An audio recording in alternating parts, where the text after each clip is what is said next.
جناح الذل من الرحمة وقل رب ارحمهما كما ربياني صغيرا.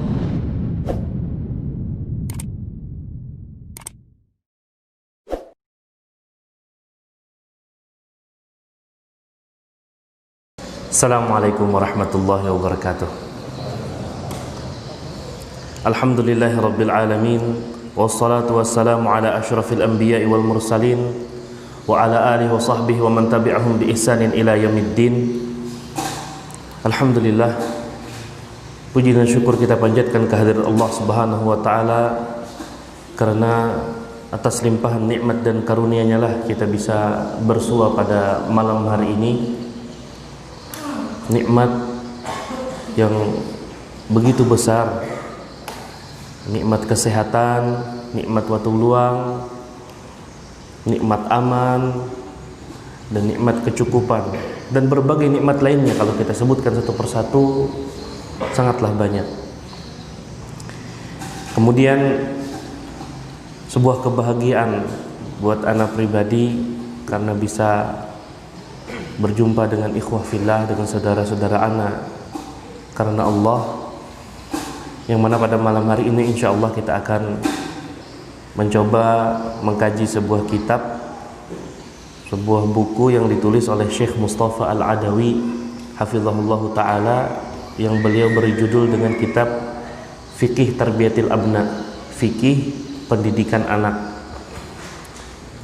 Buku ini memuat berbagai pembahasan tentang tata cara mendidik anak dalam sudut pandang syariat Islam. Bagaimana kita mendidik anak-anak kita. Siapapun di antara kita tentu menyadari bahwasanya Allah Subhanahu wa taala memerintahkan kepada kita untuk menjadi para pendidik. Allah Subhanahu wa taala memerintahkan kita semua, tidak ada pengecualiannya. Karena Allah Subhanahu wa taala berfirman, "Walakin kunu rabbaniyin." Akan tetapi jadilah kalian semua orang-orang rabbani. Orang-orang yang menjalankan proses tarbiyah, proses pendidikan. Diriwayatkan Abdullah bin Abbas radhiyallahu taala anhu ketika menafsirkan kata rabbani, beliau menyebutkan orang rabbani itu memiliki 3 sifat utama. Ulama, hulama, hukama. Dia alim, dia dia orang yang pemaaf, kemudian dia orang yang bijaksana.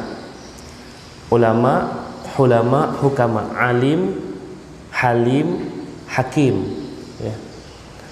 Alim memiliki ilmu tentang syariat Islam. Halim, orang yang mampu berbuat baik kepada orang lain setelah dia dibalas kebaikannya dengan keburukan. Dia berbuat baik kepada seseorang, lalu orang tadi membalas kebaikannya dengan keburukan, dia masih sanggup untuk melakukan kebaikan-kebaikan berikutnya kepada orang yang membalas dengan keburukan tadi. Itu namanya halim. Kemudian hakim, dia bijaksana. Nah, seorang dikatakan rabbani ketika dia memiliki 3 unsur ini pada dirinya. Jadi seorang pendidik, siapapun dia, seluruh ayah, seluruh ibu harus memiliki 3 sifat yang mendasar ini pada dirinya, agar dia bisa dianggap pendidik dalam pandangan syariat Islam. Kemudian lagi dalam definisi definisi syariat, kata tarbiyah, Allah Ta'ala alam, masih ingat gak ya? Tarbiyah itu apa? Pendidikan. Definisinya apa? Tansyiatul insani syai'an fa syai'an fi jami'i jawanibihi ibtigha' sa'adatid daraini wifqal manhajil islami. Ada 5 unsur sebuah proses dikatakan proses pendidikan, ya. Unsur yang pertama, tansyiatul insan, menumbuh kembangkan potensi setiap orang yang dididik, ya. Potensinya ditumbuh kembangkan, tansyiatul insani. Kemudian syai'an fa syai'an, yang kedua fi jami'i jawanibihi, pada seluruh sisinya, seluruh aspek dia kembangkan, seluruh potensi yang ada. entah itu potensi akademis, entah itu potensi non akademis, semuanya ditumbuh kembangkan, semuanya diperhitungkan, semuanya dikaji, mentalnya dikaji, diajarkan, ditingkatkan, dibaguskan, kemudian akhlaknya, karakternya, fisiknya, semuanya dikembangkan. Fi jami'i jawanibihi, syai'an fa syai'an, selangkah demi selangkah, enggak sekaligus. Pekan ini ada targetnya, pekan kedua ada targetnya, pekan ketiga ada targetnya. Kemudian ibtigha sa'adatid daraini, niat yang ada di hati adalah agar bisa mendapatkan kebahagiaan dunia akhirat, agar bisa mendapatkan kebahagiaan dunia akhirat. Imam Ibnu Qayyim rahimahullahu taala menegaskan, ya, balasan atas setiap kebaikan dan balasan atas setiap keburukan itu senantiasa dua balasan. Secara umum ada dua balasannya, balasan di dunia, balasan di akhirat. Orang-orang yang bertakwa kepada Allah Subhanahu wa taala dapat balasan di dunia, dapat. Orang-orang yang beriman kepada Allah Subhanahu wa taala dapat balasan di dunia, dapat. Di akhirat dijamin dia juga mendapatkan balasannya. Begitu juga orang-orang yang durhaka kepada Allah Subhanahu wa taala, dapat balasan mereka di dunia. Lihat kaumnya Nabi Nuh, kaumnya Nabi Lut, kaum Nabi Syuaib, kaum Nabi Saleh, semua dapat balasan di dunia, dapat. Di akhirat azabun alim sudah menanti, azab yang pedih sudah menanti. Jadi kata Imam Ibnu Qayyim rahimahullahu taala, setiap balasan, setiap perbuatan balasannya dua, di dunia dan di akhirat. Makanya dalam tarbiyah Islamiyah, dalam pendidikan Islam, diniatkan oleh si pendidik ini, baik itu ayah maupun ibu atau pengajar atau guru atau ustadz yang ada di lingkungan sekolahan, mereka ketika mendidik, mereka mengharapkan kebahagiaan dunia dan akhirat. Dan yang terakhir, unsur yang terpenting adalah wifqal manhajil islami, sesuai dengan metode islami, sesuai dengan metode Islam. Nah, buku Fikih Tarbiyatil Abna itu berusaha mengangkat bagaimana metode Islam dalam mendidik anak. Anaknya kalau belum mumayyiz bagaimana, kalau sudah mumayyiz bagaimana, kalau dia sudah mencapai usia 10 tahun bagaimana, kalau dia sudah mencapai usia balik bagaimana. Masing-masing ada tingkatannya dan ada metode yang berbeda dari setiap jenjang umurnya. Dan itu sudah ditetapkan dalam syariat Islam, sudah dicontohkan oleh Rasulullah, sudah dicontohkan oleh sahabat, tinggal kita saja lagi mempraktekannya. Nah, di sini kita pertama sudah tahu ya perintah Allah, kunu rabbaniyin, jadilah orang-orang rabbani. Orang-orang rabbani punya 3 sifat. Berarti kita harus memprioritaskan hari-hari kita untuk mempelajari bagaimana kita menjadi orang yang berilmu. Tidak ada pilihan. Allah suruh apa? Kunu rabbaniyin, jadilah orang-orang yang rabbani. Dan kata Ibnu Abbas, orang rabbani itu punya 3 sifat. Berilmu, harus berilmu, belajar. Tetapkan sehari itu berapa jam untuk belajar. Yang kedua, pemaaf, melakukan kebaikan kepada seseorang, dibalas oleh orang tersebut dengan keburukan, dimaafkan, dikasih lagi kebaikan. Tidak peduli, dia balas lagi dengan keburukan, dimaafkan lagi, diberikan lagi kebaikan. Terus seperti itu. Harus seperti itu. Ini wejangan, ini tafsiran dari Abdullah ibn Abbas. Tidak ada pilihan. Kalau saya nggak mau jadi robbani, berat yang itu, yang halimnya itu, yang pemaafnya. Tidak ada pilihan, harus dijalani. Kemudian hakim, bijaksana. Untuk mencapai tingkat kebijaksanaan tentunya harus membiasakan diri untuk mengeluarkan pendapat, untuk mengeluarkan arahan yang bijaksana. Belajar dengan orang yang kita anggap dia lebih bijak, belajar dari orang yang dia berhati-hati dalam perkataannya, dilihat bagaimana cara dia. Ada orang yang Allah Subhanahu wa taala karuniakan secara tabiat dia bijaksana. Ada yang Allah Subhanahu wa taala takdirkan dia kalau ngomong ceplas-ceplos, tidak bijaksana. Dan kalau kita mendapati diri kita ngomongnya ceplas-ceplos, asal-asalan, dan orang yang paling tahu siapa kita adalah teman akrab kita, tanya ke dia, saya ini termasuk kategori orang yang ngomongnya kalau ngomong ceplos-ceplos, tertata, terarah atau tidak? Tolong jujur, minta sama teman. Kalau dia jujur, dia sampaikan, kita bermasalah dalam masalah komunikasi itu, kita perbaiki. Kita mulai tata omongan kita mulai bisa menghitung kata-kata yang terucap dari lisan kita, terarah dan bisa kita pertanggungjawabkan setiap katanya terarah dan kita bisa pertanggungjawabkan di dunia sebelum nanti pertanggungjawaban di akhirat tentunya lebih berat. Jadi tidak ada pilihan selain menjadi alim, selain menjadi orang yang pemaaf, selain menjadi orang yang bijaksana. Kemudian harus memahami dasar tarbiyah itu ada 5 poin yang kita sebutkan tadi. Yang pertama, dia harus mengetahui bagaimana menumbuh kembangkan seseorang. Dia harus mengetahui mana sisi yang harus ditumbuh kembangkan. Dia harus mengetahui langkah-langkahnya, dari langkah terkecil sampai langkah terbesar dalam pendidikan itu tadi. Kemudian dia harus mengetahui batasan-batasan bagaimana dia mengharapkan kebaikan dunia dari pendidikan itu, dan batasan-batasan bagaimana dia mengharapkan kebaikan akhirat dari pendidikan itu. Dan yang terakhir, dia harus tahu metode Islam dalam setiap jenjangnya, dalam setiap langkahnya, memberikan hukuman, memberikan motivasi, memberikan arahan, bagaimana metode-metode dalam Islam. Dia harus pelajari. Begitulah seorang pendidik. Pada kesempatan ini akan kita bahas 2 bahasan utama. Yang pertama adalah satu kaidah, ya, kaidah dasar dalam pendidikan, dan yang kedua adalah langkah-langkah yang mungkin ditempuh oleh pendidik agar bisa mengamalkan kaidah ini.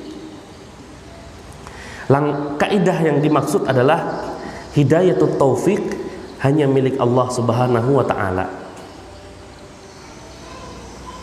Hidayatut taufik hanya milik Allah Subhanahu wa taala.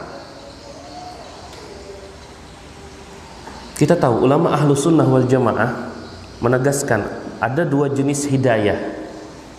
Yang pertama apa?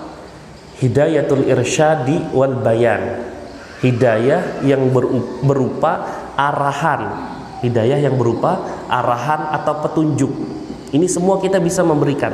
Kita bisa berikan arahan kepada teman, bisa berikan petunjuk kepada teman tentang perintah-perintah Allah, larangan-larangan Allah. Ini hidayatul irsyad wal bayan. Dan inilah hidayah yang diberikan oleh para nabi, para rasul. Para nabi Allah utus, para rasul Allah utus kepada umatnya. Mereka hanya mampu menyampaikan hidayatul irsyad wal bayan. Mereka hanya mampu menyampaikan ini loh perintah Allah, ini larangan-larangan Allah. Hanya sampai di situ saja. Dan kita pun demikian. Para orang tua, para guru, para pendidik hanya mampu memberikan arahan kepada anak-anak didik. Yaitu hidayah jenis pertama, al-irsyad, arahan, bayan, penjelasan. Hidayatul irsyad, hidayah yang berupa arahan dan penjelasan. Bayan artinya penjelasan. Kemudian hidayah jenis kedua, yaitulah yang disebut dalam kaidah kita, hidayatul taufik hanya milik Allah Subhanahu wa taala. Apa itu hidayatul taufik? Kekuatan yang Allah berikan kepada seseorang setelah dia mendapatkan hidayatul irsyad. Dia tahu arahan, dia tahu perintah Allah, dia tahu larangan Allah. Kekuatan untuk menjalankan perintah itu hidayatul taufik. Kekuatan untuk meninggalkan larangan itu hidayatul taufik. Dan kekuatan tersebut hanya milik Allah Subhanahu wa taala. Seorang ayah, nah, nanti malam ba'da maghrib sampai isya tolong kamu isi dengan mengaji atau isi dengan belajar. Ternyata ketika ditinggal di rumah dia nggak ngaji, nggak belajar, dia hanya bermain-main saja. Di sini bisa dikatakan secara sederhana, anak itu dapat hidayatul irsyad wal bayan dari ayahnya, akan tetapi belum dikasih hidayatul taufik oleh Allah Subhanahu wa taala sehingga dia menjalankan apa yang diperintahkan oleh orang tuanya. Nah, di sini ketika kita bahasakan hidayatul irsyad wal bayan milik kita semua, kita bisa melakukannya. Hidayatul taufik hanya milik Allah Subhanahu wa taala. Hidayatul taufik hanya milik Allah Subhanahu wa taala. Bisa dimengerti sampai di sini ya.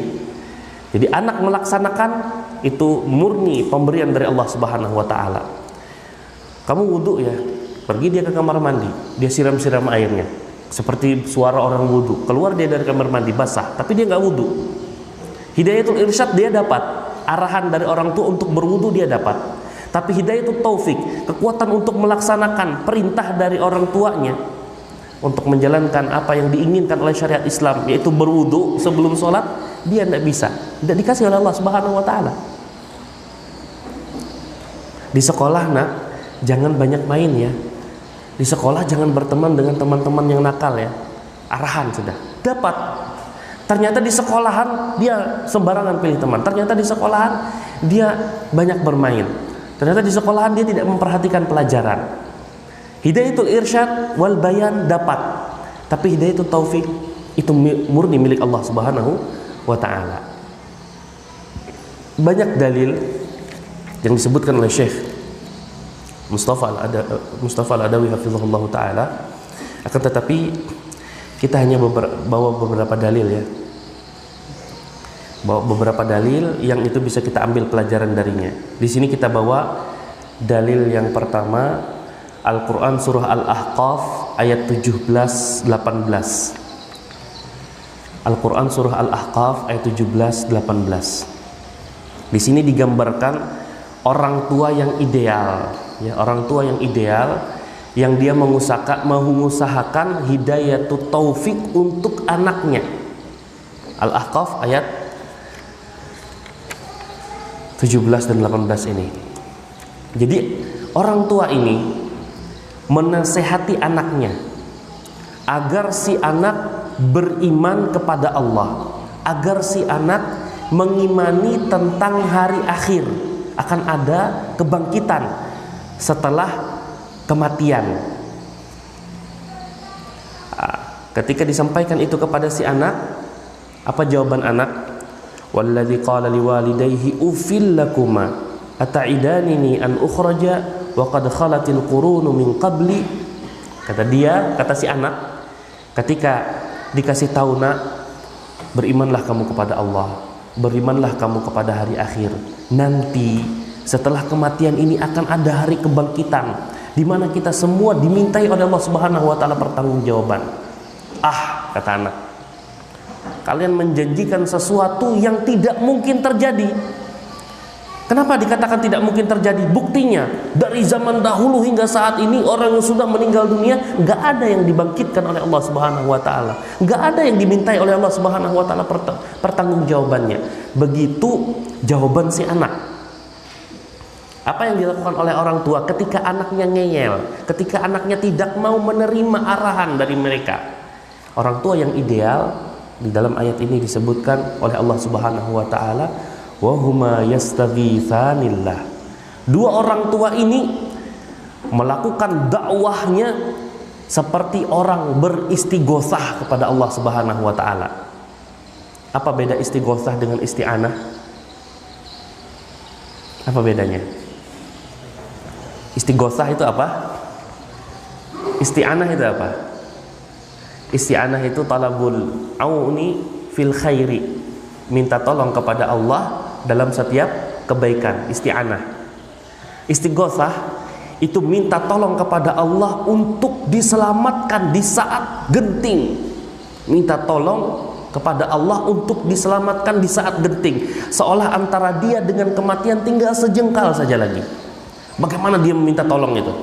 Bagaimana usaha dia untuk menghindari kematian yang tinggal sejengkal di depan mata? Itu istighosah. Nah, orang tua ini mendakwahi anaknya seperti orang beristighosah. Saat berdoa kepada Allah Subhanahu wa taala, doanya yang paling maksimal yang bisa dia lakukan. Kayak apa orang memohon ketika kematian sudah di hadapan matanya? Tertangis-tangis dan lain sebagainya. Meminta tuh dengan permintaan yang sangat. Bukan hanya lewat saja, ya Allah berikanlah petunjuk kepada anakku. Lewat saja, di hatinya tidak hadir perasaan ingin diberikan hidayah sebenar-benarnya dari Allah Subhanahu wa taala. Tidak ada perasaan seperti dia meminta kepada Allah, ya Allah kematian sudah dekat, selamatkan saya. Tidak ada seperti itu.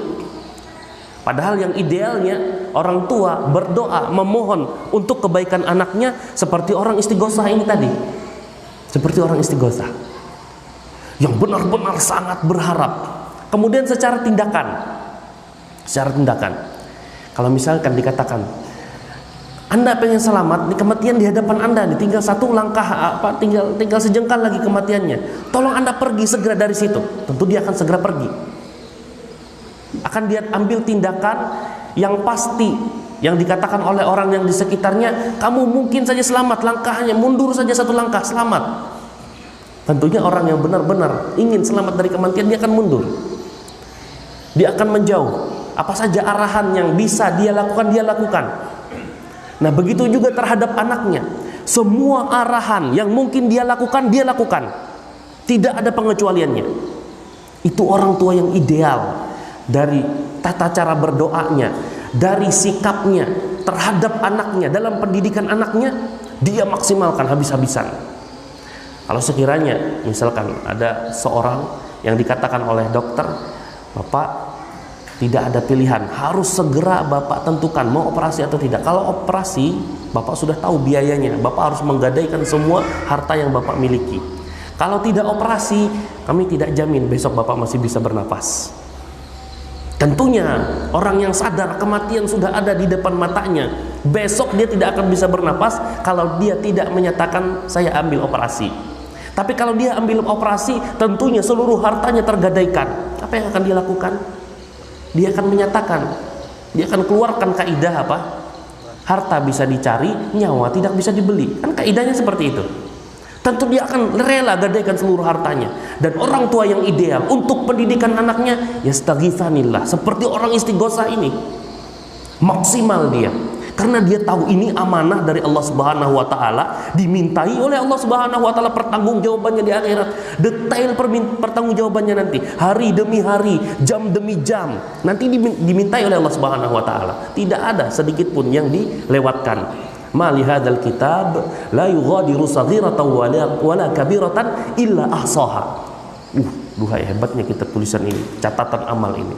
Tidak meninggalkan yang kecil, tidak meninggalkan yang besar, semuanya tercatat. Bagaimana kita menjalankan amanah pendidikan putra-putri kita? Tidak ada yang tersisa, semuanya tercatat dan dimintai pertanggungjawabannya. Akhirnya ketika melaksanakan proses pendidikan anak, dia seperti orang beristighosah. Kendati pun demikian, kedua orang tua ini, ya, sambil dia memohon kepada Allah, meminta kepada Allah, melakukan segala usaha yang dia bisa lakukan, mereka tetap mendakwahi anak. Di antara bentuk dakwahnya, wailaka amin, inna wa'dallahi haqq.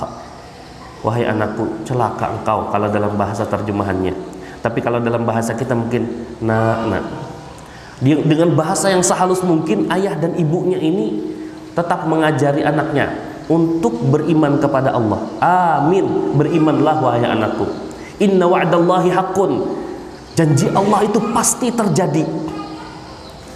Dan anak ini ya memang seperti itu kelakuannya, tetap membangkang. Anak itu akan mengatakan, ma hadza illa asatirul awalin. Ini hanya dongeng belaka wahai ayah ibu. Tetap saya nggak mau beriman. Tetap saya tidak mau beriman. Ini kita lihat ya, dari ayat ini maksimal sudah usaha kedua orang tua. Maksimal sudah usaha kedua orang tua ini, akan tetapi Allah tidak memberikan hidayatut taufik kepada si anak. Yang dicela siapa? Si anak, bukan orang tua. Orang tua tidak dicela oleh Allah Subhanahu wa taala karena sudah usaha maksimal. Nah, si anaklah yang bermasalah. Loh, kan hidayah taufik di tangan Allah Subhanahu wa taala. Kenapa kok malah dicela oleh Allah Subhanahu wa taala? Sederhananya gini. Allah Subhanahu wa taala yang memberikan hidayah taufik, Allah Subhanahu wa taala yang tidak memberikan hidayah taufik. Kok yang tidak diberikan hidayah taufik malah dicela oleh Allah Subhanahu wa taala? Boleh nggak seorang anak berdalih gini? Kamu tadi ngaji nggak, kata orang tuanya kan? Enggak. Sini, saya pukul. Jangan dipukul. Kan mengaji itu hidayah itu taufik, pemberian dari Allah. Kenapa harus saya dipukul terhadap sesuatu yang tidak Allah berikan kepada saya? Nah, gimana jawaban orang tua? Anaknya tahu kan 4 kajian anaknya. Kenapa kamu malas-malasan mengaji? Hah? Jawabannya ingatkan kisah Nabi Adam, ya, kisah Nabi Adam, salah satu jawabannya. Ya. Bagaimana kisah Nabi Adam? Allah larang mereka, Nabi Adam dan Hawa dilarang untuk apa? Mendekati pohon khuldi. Sudah dapat hidayatul irsyad wal bayan? Dapat. Dapat nggak hidayatul taufik? Nggak dapat terkait perintah ini. Dihukum nggak oleh Allah Subhanahu wa taala? dihukum. Ada penjelasan sebelumnya tentang hukumannya? Ada. Ketika Allah Subhanahu wa taala tegaskan, jangan dekati pohon khuldi. Kalau kamu dekati pohon khuldi ini, kamu akan dapat hukuman. Tapi tidak disebutkan jenis hukumannya apa saat itu. Tidak masalah. Yang penting sudah ada penjelasan, kamu akan dihukum dan sudah dijelaskan jenis larangannya oleh orang tua. Oleh Allah Subhanahu wa taala diisyaratkan seperti itu. Contoh lagi yang lain. Secara umum, kaum muslimin, kaum mukminin, ya kan, dapat hidayatul irsyad wal bayan dari Allah Subhanahu wa taala. Begitu juga umat manusia secara umum yang non muslimnya dapat hidayatul irsyad wal bayan. Ketika non muslim ini meninggal dalam keadaan non muslim, dia dapat hidayatul taufik enggak? Enggak dapat. Di akhirat masuk surga atau masuk neraka? Neraka. Jadi tidak bisa dijadikan dalil. Oh, jangan dihukum, saya nggak dapat hidayatul taufik, itu milik Allah Subhanahu wa taala. Apa Anda mau hukum saya? Nggak bisa. Allah Subhanahu wa taala tetap memasukkan ke dalam neraka orang-orang yang tidak beriman kepada Allah Subhanahu wa taala. Dan orang itu tentunya bisa dibahasakan adalah orang yang tidak mendapatkan hidayatul taufik. Jadi yang jelas, kalau orang tua ingin menghukum anaknya, pertegas mana perintahnya, mana larangan-larangannya. Diperintahkan ngaji, nah nggak mau ngaji. Kalau nggak ngaji, ada imbalannya. Kalau nggak ngaji, ada imbalannya. Kalau kamu ngaji, insya Allah akan ada balasannya. Seperti itu. Orang tua harus pandai memahamkan kepada anaknya konsekuensi. Kalau dia mengaji, ada konsekuensinya. Kalau nggak mengaji, ada konsekuensinya. Nah, setelah itu orang tua boleh menghukum kalau sekiranya anaknya tidak mengaji. Namun untuk memberikan hukuman, ada aturannya nanti. Insya Allah akan kita sampaikan. Kita lanjutkan. Dalil lainnya bahwasanya hidayatul taufik itu milik Allah Subhanahu wa taala.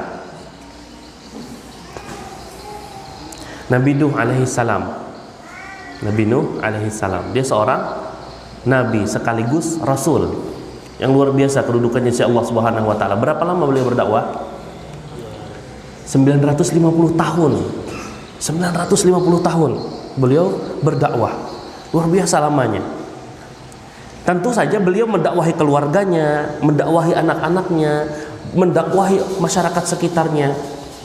Ternyata waktu yang lama ini tetap saja tidak cukup untuk menjadikan mereka mendapatkan hidayah taufik dari Allah Subhanahu wa taala. Mereka hanya mendapatkan hidayatul irsyad wal bayan. Ini pelajarannya apa? Tidak boleh kita menyandarkan dapat hidayatul taufiknya itu tergantung waktu. Misalnya kita mengatakan begini, beriring berjalannya waktu insya Allah hanya baik aja. Enggak bisa. Buktinya 950 tahun nih dakwahnya Nabi Nuh, tetap saja enggak bisa kalau memang tidak dapat hidayatul taufik. Jadi bagaimana yang baik, yang benar, yang tepat? Insya Allah kalau sudah Allah menghendaki, nah seperti itu. Kalau Allah sudah menghendaki, insya Allah dia akan dapat. Nggak tahu kita waktunya, entah besok, hari ini dia musuh yang paling keras, orang yang paling menentang, paling membenci. Nggak tahu kita. Allah takdirkan nanti malam dia mimpi panjang, nggak tahu kita. Besok bangun pagi berubah hatinya, langsung menjadi orang yang terbaik, terdepan dalam membela dakwah sunnah. Nggak tahu kita. Karena hidayah taufik milik Allah Subhanahu wa taala. Lama Nabi ini ya kan berdakwah. Kemudian kisah lainnya, Nabi Ibrahim dengan Nabi Ismail, berapa lama mereka berdua? Ya sebatas menunggu usia dewasanya Nabi Ismail, tidak membutuhkan waktu yang lama. Nabi Ibrahim mendidik Nabi Ismail untuk sanggup menerima perintah Allah Subhanahu wa taala, dan itu tidak tanggung-tanggung perintahnya. Potong leher, sembelih. Anaknya Nabi Nuh tadi disuruh naik apa namanya? Naik ke perahunya Nabi Nuh. Mudah naik perahu, padahal dia dalam keadaan terombang-ambing oleh gelombang, disuruh naik perahu. Dakwahnya panjang sudah 950 tahun, suruh naik perahu nggak mau. Ini Nabi Ibrahim dengan Nabi Ismail hanya beberapa tahun, nggak sampai ratusan tahun, sampai Nabi Ismail dewasa. Setelah Nabi Ismail dewasa, yang diajak bukan naik perahu lagi, tapi diajak untuk menghadap Allah Subhanahu wa taala, untuk Nabi Ismail disembelih. Gampang jawaban Nabi Ismail, if'al ma tu'mar, lakukan apa yang diperintahkan oleh Allah Subhanahu wa taala. satajiduni insyaallah minas sabirin. Engkau akan mendapatkan aku ya Allah, ya wahai ayah, termasuk orang-orang yang bersabar.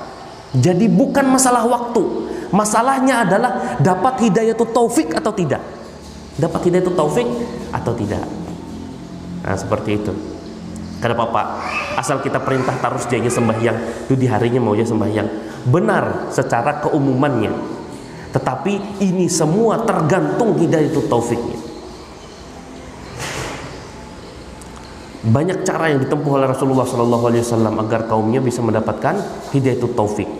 Kadang lewat jalur harta, kadang lewat jalur peperangan, dan berbagai macam cara. Karena manusia beda-beda tabiatnya. Sebagian orang baru masuk Islam oleh Rasulullah SAW, ketika dia minta 1 lembah kambing dikasih, ditambah lagi 1 lembah kambing, masuk Islam dia. Pulang dia ke kaumnya, dia bilang kepada kaumnya, ya qaumi aslimu, wahai kaumku berislamlah kalian, karena sesungguhnya Muhammad yu'ti ata'an la yakhshal faqra. Muhammad itu kalau memberinya seperti orang yang tidak takut kefakiran, tidak takut miskin. Kalau sudah mengeluarkan harta habis-habisan tidak masalah. Karena Rasulullah SAW orang yang paling paham jaminan rezeki itu dari Allah Subhanahu wa taala. Paling yakin, paling kuat keyakinannya. Sebagaimana itu bisa beliau tanamkan kepada para sahabatnya. Kalau jihad untuk saat ini kan beda dengan jihad masa lalu. Kalau jihad saat masa lalu ambil perang, ambil pedang, perang, itu pun pakai harta masing-masing untuk berangkat perangnya. Ya kan, harta masing-masing. Dan itu dikorbankan, dan anak istri dipertaruhkan ketika ditinggal. Nah, sekarang kita jihadnya di mana? Memperjuangkan dakwah agar masyarakat menerima apa yang diinginkan oleh Allah dan Rasulnya, diperjuangkan. Bagaimana usaha kita? Kalau mereka zaman dahulu yang mereka kuras habis-habisan, bukan cuma harta, tapi pertaruhannya adalah nyawa. Kalau saat ini kita sederhana, cuma harta saja, dan besok masih ada jaminan berikutnya untuk kepentingan harta tersebut, untuk kebutuhan hari-hari kita tersebut. Dan mereka sangat paham dan tahu dan mengalami bagaimana hidup susah. Tahu. Tapi mereka ya seperti itulah keadaannya. Abu Bakar bisa dengan seluruh hartanya. Umar bin Khattab separuh hartanya. Para sahabat yang lainnya berlomba-lomba menghabiskan harta mereka untuk berjihad di jalan Allah Subhanahu wa taala. Nah, tinggal kita ingin menunjukkan bahwa kita benar-benar mencontoh salaf. Kita yang mendakwakan diri sebagai orang yang mengikut dakwah salaf, contoh salaf semampu kita. Semampu kita itu maksudnya apa? Apa yang saat ini tidak bisa kita lakukan, besok harus kita usahakan untuk kita lakukan. Karena Allah Subhanahu wa taala tidaklah membebankan kita sesuatu beban, melainkan kita mampu untuk menanggungnya. Ternyata untuk Abu Bakar mampu dia tanggung dengan mengorbankan seluruh hartanya. Umar mampu dia tanggung dengan mengorbankan setengah hartanya, dikuras setengah hartanya. Mampu. Kita ingin mengejar kemuliaan yang didapatkan oleh Abu Bakar, kita ingin mengejar kemuliaan yang didapatkan oleh Umar. Kenapa kita tidak mengusahakan seperti yang mereka contohkan? Nah, seperti itu sederhananya.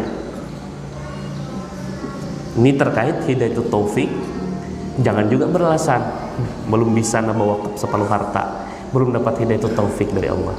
Nyaman benar jawabnya, ya kan? Tidak boleh seperti itu. Berani coba.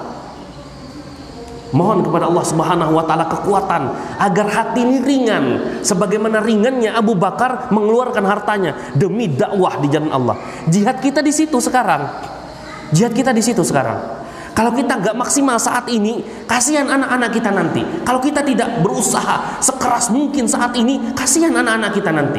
Siapa yang jaminkan kondisi mereka aman, damai, tenang seperti saat ini? Nggak ada yang jaminkan. Anak-anak itu bukan batasannya anak kita saat ini, enggak. Cucu-cucu kita nanti, keturunan yang ke-5, ke-6, ke-7, ke-8. Itu yang harus kita pikirkan. Karena kita mengharapkan pahala juga dari mereka, bukan anak kandung kita saja, bukan, cucu kita, cicit kita.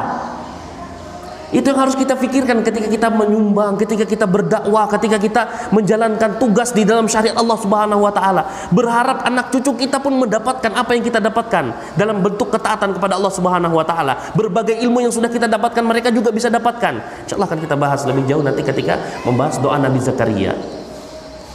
Hal yang mungkin dilakukan oleh seorang pendidik, dilakukan oleh ayah dan ibunya agar anaknya segera mendapatkan hidayatul taufik. Intinya jelas, tegas bahwasanya hidayatul taufik hanya milik Allah Subhanahu wa taala. Bukti lainnya gampang. Nabi Musa hidup di lingkungan mana? Di lingkungan orang yang taat kepada Allah atau tidak? Tidak taat. Tapi karena hidayatul taufik hanya milik Allah Subhanahu wa taala, Nabi Musa ketika dewasa jadi seorang nabi, taat kepada Allah Subhanahu wa taala. Coba kalau anak-anak itu hidup di lingkungan yang rusak, dia, kemungkinan besarnya rusak. Tetapi oleh Allah Subhanahu wa taala, karena hidayatul taufik murni milik Allah Subhanahu wa taala, baik. Kata orang, istri itu ikut suaminya. Bagaimana istrinya Nabi Nuh? Bagaimana istrinya Nabi Lut? Ini menunjukkan hidayatul taufik hanya murni milik Allah Subhanahu wa taala. Tidak ada jaminan. Tidak ada jaminan. Bagaimana istrinya Fir'aun? Allah Subhanahu wa taala mudahkan dia untuk beriman karena hidayatul taufik murni milik Allah Subhanahu wa taala. Berapa menit lagi waktu Isya?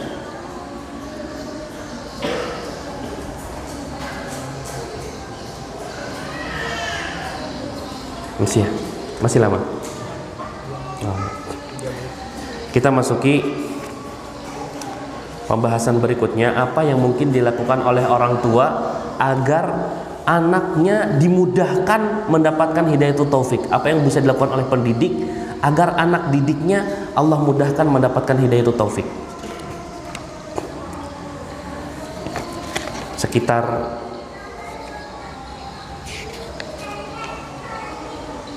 6 ya. Yang pertama, berdoa. Dengan berdoa pada Allah.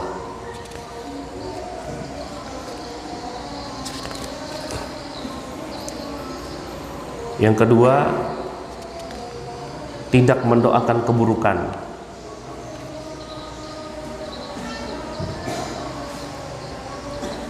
Yang pertama itu dengan berdoa, tentunya maksudnya doa kebaikan ya. Yang kedua, tidak mendoakan keburukan. Yang ketiga, orang tua atau pendidik sibuk dengan kebaikan. Orang tua atau pendidik sibuk dengan kebaikan agar kelak kebaikan itu mempengaruhi anak didiknya. Yang keempat, orang tua harus menjaga dirinya dan anaknya dari harta haram.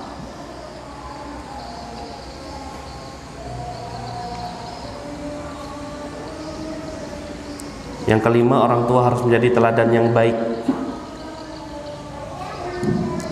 Orang tua harus menjadi teladan yang baik. Dan yang keenam, jangan melarang sesuatu sedangkan orang tua tersebut melakukannya. Itu 6 poin yang bisa dilakukan oleh orang tua agar anaknya mudah mendapatkan hidayatul taufik. Yang keenam tadi, jangan melakukan sesuatu sedangkan dia melakukannya. Jangan melarang melakukan sesuatu sedangkan dia melakukannya. Sudah masuk.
Bismillah. Kita lanjutkan kepada pembahasan berikutnya, apa yang bisa dilakukan oleh para pendidik agar anaknya mudah mendapatkan hidayah itu taufik dari Allah Subhanahu wa taala. Langkah pertamanya adalah dengan berdoa. Berdoa kepada Allah Subhanahu wa taala. Kita mulai dengan doa Nabi Zakaria. Dalam Al-Qur'an surah Maryam ayat 5 sampai 6. Al-Quran surah Maryam ayat 5 sampai 6. Nabi Zakaria ini termasuk orang yang Allah takdirkan telat punya anak ya. Telat sekali punya anak. Lama baru Allah karuniakan anak. Dia tidak pernah putus asa untuk berdoa kepada Allah Subhanahu wa taala. Doa Nabi Zakaria sebagaimana Allah Subhanahu wa taala firmankan, fahabli min ladunka waliya, ya Allah karuniakanlah kepadaku anak yang dia itu adalah wali. Dia Nabi Zakaria ini minta kepada Allah agar anak yang dia miliki nanti kalau terlahir dari rahim istrinya, anaknya itu jadi wali. Enggak tanggung-tanggung permintaannya. Walaupun telat Allah kasih keturunan, maksudnya dalam pandangan manusia itu telat, lambat dia baru dikasih keturunan, dia tetap meminta agar anaknya kalau dikasih nanti oleh Allah Subhanahu wa taala wali. Bukan sembarangan. Mungkin ada sebagian orang yang nggak apa-apa lah ya Allah, nakal pun enggak apa-apa, yang penting punya anak. Enggak boleh seperti itu. Nabi Zakaria mencontohkan harus tetap meminta yang terbaik kepada Allah Subhanahu wa taala. Cepat atau lambat tetap yang terbaik. Ini yang harus diperhatikan. Jadi minta yang pertama, ya Allah kasih saya anak, anak tersebut adalah wali. Wali yang bagaimana maksudnya? Yang Allah Subhanahu wa taala firmankan, ala inna auliya Allahi la khaufun alaihim wa lahum yahzanun. Ketahuilah, wali-wali Allah Subhanahu wa taala itu mereka tidak memiliki rasa takut. Ketika menatap masa depan, mereka tidak khawatir, ada Allah Subhanahu wa taala. Ketika mengingat masa lalu mereka yang penuh dengan perbuatan dosa, tidak juga mereka bersedih karena mereka berbaik sangka Allah Subhanahu wa taala akan mengampuninya. Dan wali tersebut adalah alladzina amanu wa kanu yattaqun. Mereka itulah orang yang beriman dan orang yang bertakwa kepada Allah Subhanahu wa taala. Sehingga setiap orang beriman, setiap orang yang bertakwa, dia adalah wali Allah Subhanahu wa taala.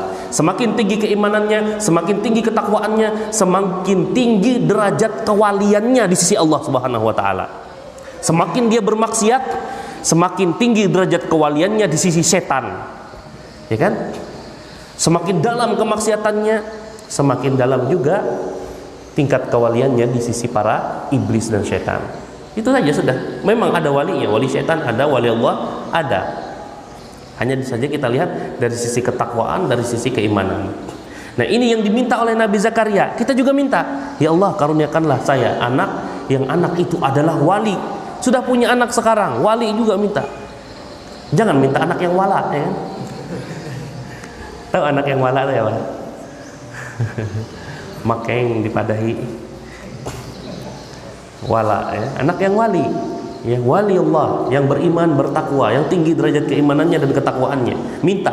Kemudian apa tugas dia ketika dia terlahir di dunia? Yarisuni wa yarithu min ali Yaqub. Dia mewarisiku dan dia mewarisi juga keluarga Yakub. Yang diwarisi oleh para nabi itu apa? Dinar dan dirham? Tidak. Yang diwarisi oleh para nabi itu adalah ilmu. Ilmu yang diwarisi oleh para nabi, ilmu dan juga amal tentunya. Makanya diminta oleh Nabi Zakaria, anakku ya Allah berikan dia warisan berupa ilmu yang kumiliki. Seluruh ilmu yang kumiliki berikan kepadanya. Seluruh kebaikan yang pernah kulakukan berikan kepadanya untuk melakukannya juga. Ini diminta oleh Nabi Zakaria. Sudahlah wali, mewarisi ilmu dari orang tuanya, dari keluarga Yakub. Keluarga Yakub ini siapa? Yakub ini siapa? Orang tuanya? Orang tuanya siapa Yakub ini? Nabi Yusuf. Orang tuanya Nabi Yusuf. Dari keluarganya Yakub, ya. Nabi Zakaria minta itu kepada Allah Subhanahu wa taala, ilmu. Dan para ulama ketika meminum air Zam-Zam, ada yang mereka minta seperti ilmunya Imam Fulan, seperti ilmunya ulama Fulan. Itu hal yang biasa di kalangan para ulama, ya. Dan kita ketika meminta kepada Allah Subhanahu wa taala untuk ilmu yang dimiliki oleh anak-anak kita, jangan tanggung-tanggung, minta saja apa yang kita inginkan, yang kita cita-citakan untuk anak kita dari tingkatan ilmu, dari tingkatan amal, minta kepada Allah Subhanahu wa taala. Ya Allah, berikan anak saya orang yang taat kepada Engkau, orang yang berilmu, paham Al-Qur'an, dan seterusnya. Minta sama Allah Subhanahu wa taala sebagaimana dicontohkan oleh Nabi Zakaria ini tadi. Waj'alhu rabbi radiyya. Ya Allah, jadikanlah dia ini anak yang radiyya, yang diridhai. Apa maksud diridhai? Kata Imam As-Sa'di, abdan salihan tardahu wa tuhabbibuhu ila ibadik. Hamba yang saleh, anak yang saleh, yang diridhai oleh Allah Subhanahu wa taala, kemudian Allah jadikan anak ini dicintai oleh orang lain. Jadi kita berdoa, ya Allah, ridhoilah anak saya dan jadikanlah orang-orang yang bertakwa mencintai anak-anak saya. Doa yang kita minta kepada Allah Subhanahu wa taala. Kenapa? Apa fungsinya? Kalau orang-orang bertakwa itu cinta kepada anak-anak kita, kalau orang-orang yang bertakwa, orang-orang yang beriman cinta kepada anak kita, mereka akan memberikan perhatian lebih dibanding anak-anak yang lainnya. Kalau mereka melihat anak itu melakukan kesalahan, mereka akan tegur, mereka akan arahkan. Kalau anak tersebut melakukan kebaikan, mereka akan doakan, semoga Allah tambahkan kebaikan-kebaikannya, Allah berkahi waktunya, Allah berkahi umurnya. Didoakan orang-orang yang bertakwa seperti itu. Ada melihat kebaikan, mudah-mudahan Allah perbanyak orang semisal dia. Didoakan mudah-mudahan langgeng kebaikan yang dia lakukan, mudah-mudahan dia istiqomah, dan seterusnya. Begitu orang yang bertakwa. Kalau sudah mencintai orang-orang yang bertakwa lainnya, tidak ada doa yang mengandung unsur hasad, kebencian, dan sebagainya. Kawan kok Allah karuniakan hafalan anaknya lebih cepat dibanding anaknya, tidak ada hasad, karena Allah telah menjadikan hatinya cinta juga kepada anak temannya ini. Makanya penting bagi kita untuk berdoa kepada Allah Subhanahu wa taala agar anak kita selain dicintai oleh Allah Subhanahu wa taala, diridhai oleh Allah Subhanahu wa taala, juga dicintai dan diridhai oleh orang-orang yang beriman dan bertakwa. Harus kita doakan. Dicontohkan oleh Nabi Zakaria, diabadikan doanya oleh Allah Subhanahu wa taala. Kemudian doa lainnya, doa Nabi Zakaria juga. Al-Quran surah Al-Imran ayat 38. Agar anak muda dapat hidayatul taufik, di antara bentuk doanya ini, Rabbi habli min ladunka dzurriyyatan thayyibah innaka sami'ud du'a. Rabbi habli min ladunka dzurriyyatan thayyibah innaka sami'ud du'a. Wahai Rabbku, berikanlah kepadaku dari sisimu dzurriyyah thayyibah, keturunan yang thayyib. Keturunan yang thayyib, bukan keturunannya Bang Thayyib yang enggak pulang-pulang itu, tapi keturunan yang thayyib.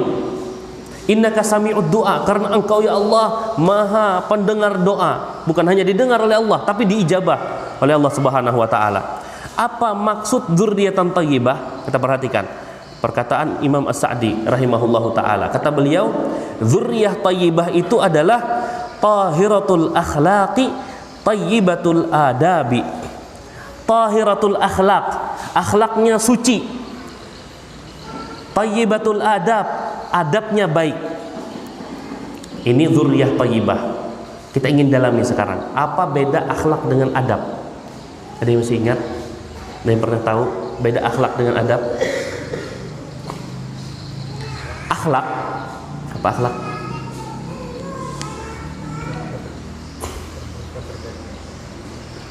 Kepribadian, sifat yang sudah mendarah daging pada diri seseorang, yang dia pakai untuk berinteraksi dengan orang lain. Kadang baik, kadang buruk, itu akhlak. Sifat atau kepribadian yang sudah mendarah daging pada diri seseorang, yang dia pakai untuk berinteraksi, bermuamalah, bergaul, dia pakai itu. Terkadang itu baik, terkadang itu buruk. Itu yang dinamakan dengan akhlak. Beda dengan adab. Adab, kata Al-Hafidz Ibnu Hajar Al-Asqalani, isti'malu ma yuhmad qaulan wa fi'lan.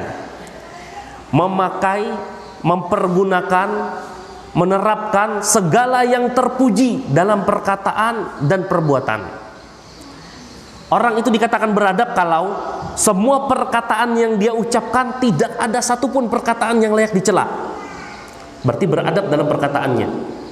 Orang itu dikatakan beradab dalam perbuatannya ketika dia bertindak tanduk, dia bertingkah laku, semuanya berhari-hari, berbulan-bulan, bertahun-tahun bergaul dengannya, tidak ada satupun perbuatannya yang layak untuk dicela. Berarti dia beradab dalam perbuatannya. Itu beda adab dengan akhlak. Ketika akhlak itu ketika adab itu sudah mendarah daging pada diri seseorang, baru dikatakan dia punya akhlak yang baik. Ketika ada kelakuan yang buruk mendarah daging pada diri seseorang, dikatakan dia punya akhlak yang buruk. Karena akhlak itu adalah sesuatu yang mendarah daging pada diri seseorang, yang dia pakai, dia pergunakan untuk bermuamalah, bergaul dengan orang lain. Dan penting bagi kita untuk mengetahui sisi baik, sisi buruk yang kita miliki, agar kita punya prioritas dalam kehidupan sehari-hari untuk berbenah diri. Penting sekali ya. Kita harus tanya kepada orang-orang terdekat kita, saya ini kekurangannya di mana ya. Saya ini kalau berbicara bagaimana, kalau bertindak bagaimana. Minta kepada orang yang kita percaya agar kita perbaiki. Kalau kita tidak bertanya, bagaimana kita tahu kekurangan-kekurangan kita? Kita akan merasa sempurna saja sudah, paling baik saja sudah. Itu kita, manusia. Kita butuh orang yang menasihati. Maka dari itu kita dengar perkataan Umar bin Khattab radhiyallahu taala. Apa kata beliau? Rahimallahu abdan ahda ilayya uyubi. Semoga Allah merahmati hamba yang sudi menghadiahkan kepadaku aib-aibku. Itu kata Umar bin Khattab. Karena itu berfungsi untuk perbaikan diri. Tapi kita kembali kepada doa Nabi Zakaria.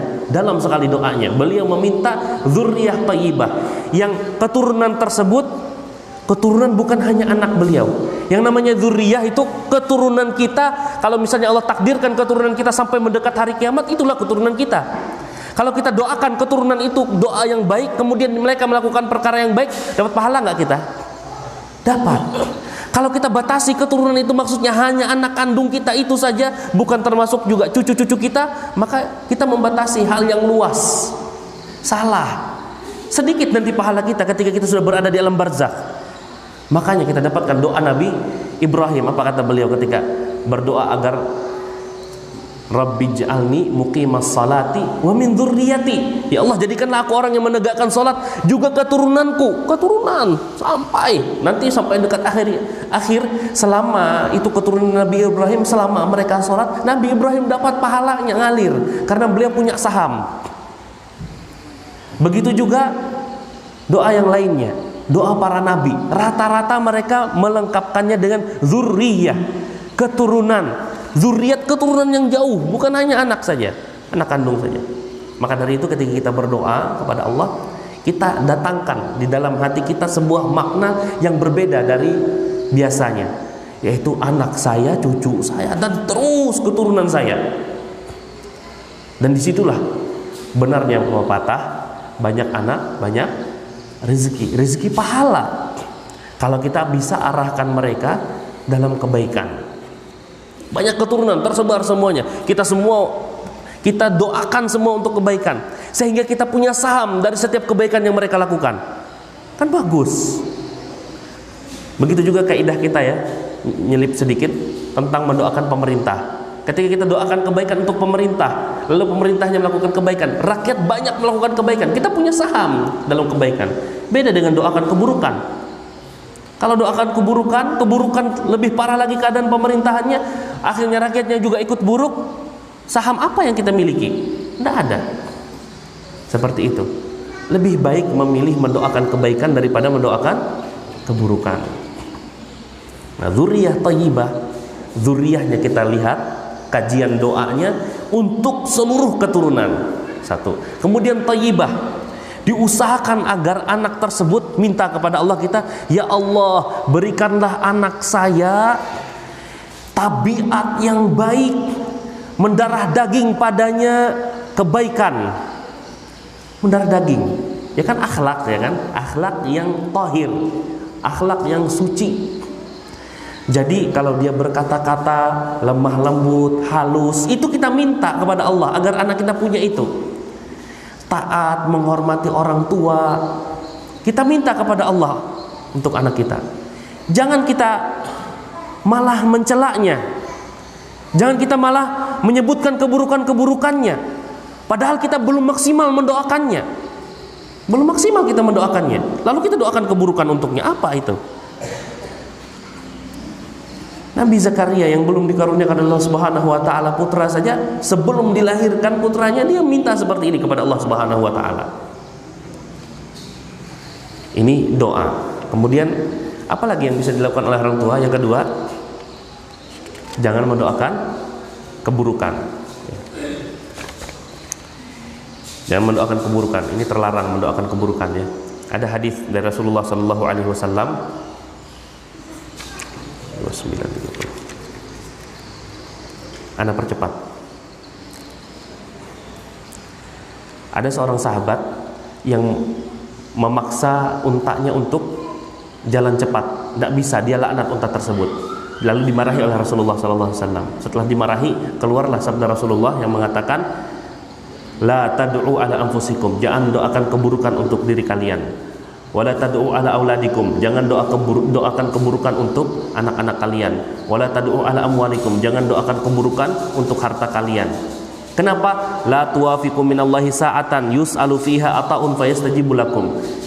Khawatir nanti pas kalian mendoakan keburukan itu menepati waktu yang mustajab lalu diijabah. Yang menyesal siapa? Si pendoa. Ya, yang menyesal si pendoa. Kadang memang diijabah, kadang tidak. Sebagian orang tua mendoakan keburukan anaknya, kadang diijabah oleh Allah, kadang tidak diijabah, ya. Tapi yang jelas haram hukumnya mendoakan keburukan, karena al-aslu finnahi litahrim, ya. Hukum asal dalam larangan itu adalah menunjukkan keharamannya.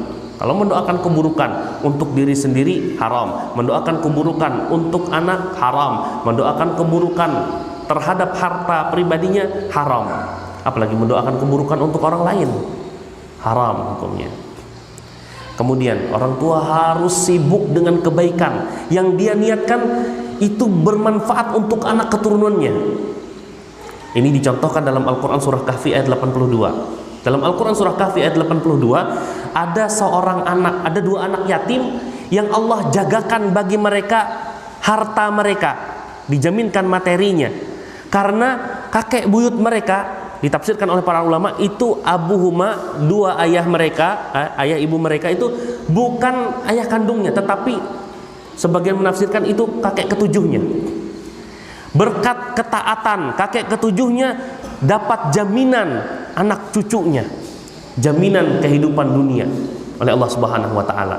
Maka semangat kita melakukan kebaikan agar cucu-cucu kita nanti dapat jaminan kebaikan dari Allah Subhanahu wa taala. Mungkin saat kita hidup kita tidak bisa merasakannya, tetapi setelah kita wafat seperti kejadian di Al-Kahfi ayat 82 ini.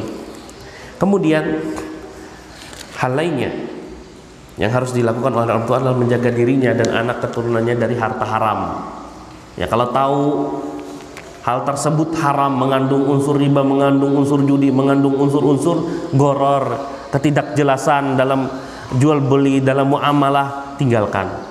Karena kepentingan kita dan keluarga kita. Karena Allah Subhanahu wa taala mengatakan, kan Rasulullah sallallahu alaihi wasallam mengatakan, "Ma nabata min suhtin fannaru aula bihi." Apa saja yang tumbuh dari sesuatu yang haram, neraka lebih layak baginya. Harus kita khawatirkan hal tersebut, ya. Dan orang yang tumbuh dalam perkara yang haram, doanya kecil kemungkinan untuk diijabah oleh Allah Subhanahu wa taala. Capek-capek dia berdoa karena ada sesuatu yang haram di dalam tubuhnya, tidak diijabah oleh Allah Subhanahu wa taala. Orang tua harus jadi teladan yang baik. Ini kita ketahui bersama bagaimana jadi teladan yang baik. Dan yang terakhir, jangan kita melarang anak melakukan sesuatu sedang kita melakukannya. Jangan larang anak merokok sedang dia merokok, ya. Jangan larang anak pacaran sedang dia chattingan. Ini orang tua milenial, ya kan. Waliyadzubillah. Ini yang bisa Anda sampaikan. Anda yakin banyak sekali kekurangannya, Anda mohon maaf. Wassallallahu ala nabiyina Muhammadin wa ala alihi wasallam. Ada tanya jawab? Enggak ada, alhamdulillah.